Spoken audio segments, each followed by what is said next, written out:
everyone, today I'm going to show you how to make coconut macarons.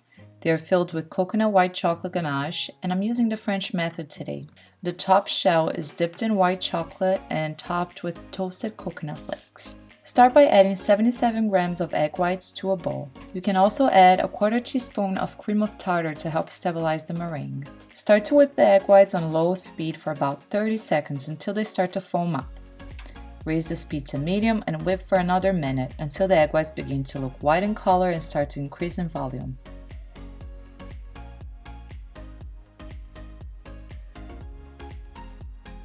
At this point, start to gradually add the granulated sugar.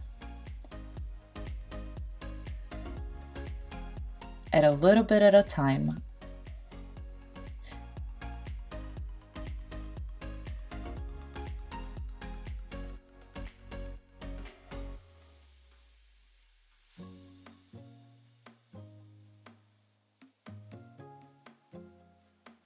At this point, you can raise the speed to high and whip for a few minutes until you reach stiff peaks. The amount of time whipping is going to depend on the mixer you're using. Now you can add food coloring to the meringue. I added a little bit of purple and a touch of blue.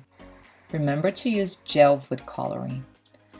Also, pour in the sifted dry ingredients. You can pre-sift the ingredients before, or you can sift them right into the bowl. For the dry ingredients, we're using 100 grams of almond flour, 100 grams of powdered sugar, and 6 grams of cornstarch. The cornstarch is going to help the shells become fuller. You don't necessarily have to use it, but I do like to add cornstarch to my shells lately. Begin folding the batter with a spatula in a J letter motion. This process is called the macaronage. I get asked all the time how long to fold the batter, but that depends on how you're folding the batter and the consistency of your meringue. But it usually takes me about 5 minutes to fold the batter. It's time to stop folding when the batter looks glossy and has a thick but flowing consistency. Over here, the batter is not ready yet.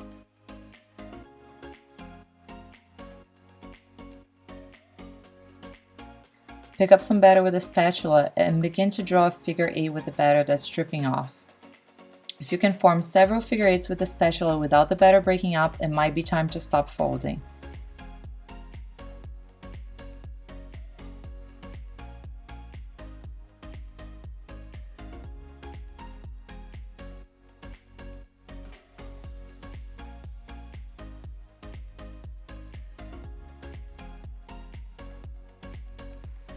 Notice how the batter is not breaking up.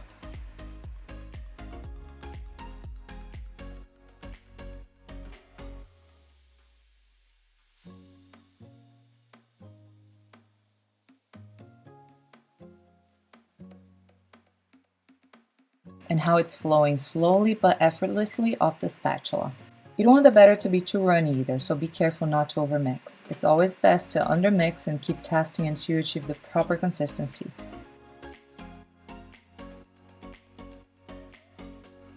Pour the batter in the piping bag.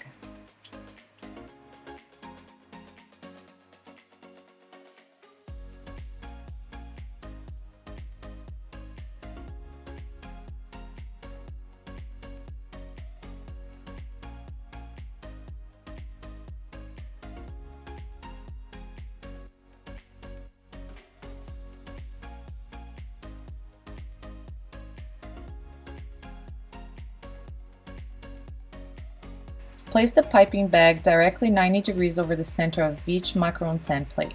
Apply equal pressure and carefully pipe for about 3 seconds and then quickly pull the bag up, twisting up slightly in a quick motion.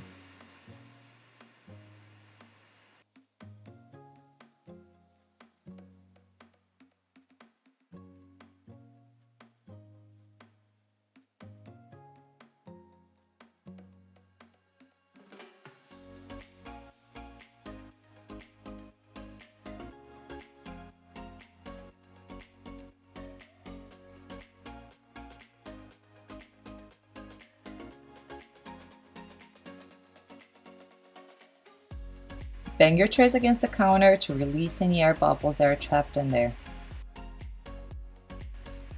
and then use a toothpick to pop any air bubbles on the surface of the shells.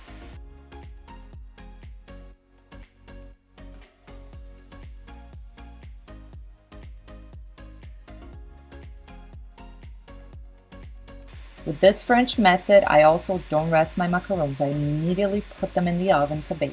I'm baking my shells at 315 Fahrenheit for about 15 minutes, and I rotate my tray every 5 minutes to ensure even baking. But it's very important that you figure out your own oven when you're making macarons.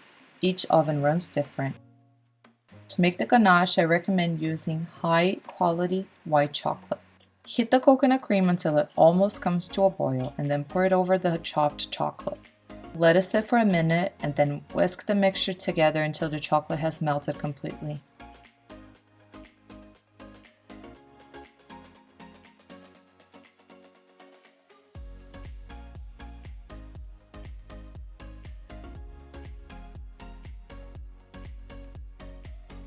Add the coconut flakes and stir to combine.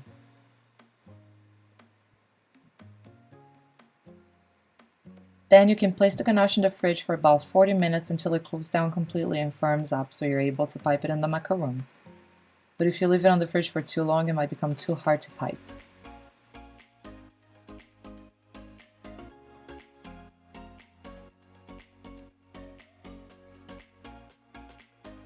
To decorate the tops of the shells, I melted some white chocolate and I dipped the shells on the melted white chocolate. Then I sprinkle the top with some toasted coconut flakes.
Thank you for watching this video. Check out paisandtacos.com for over 70 macaron flavors and subscribe if you like making macarons.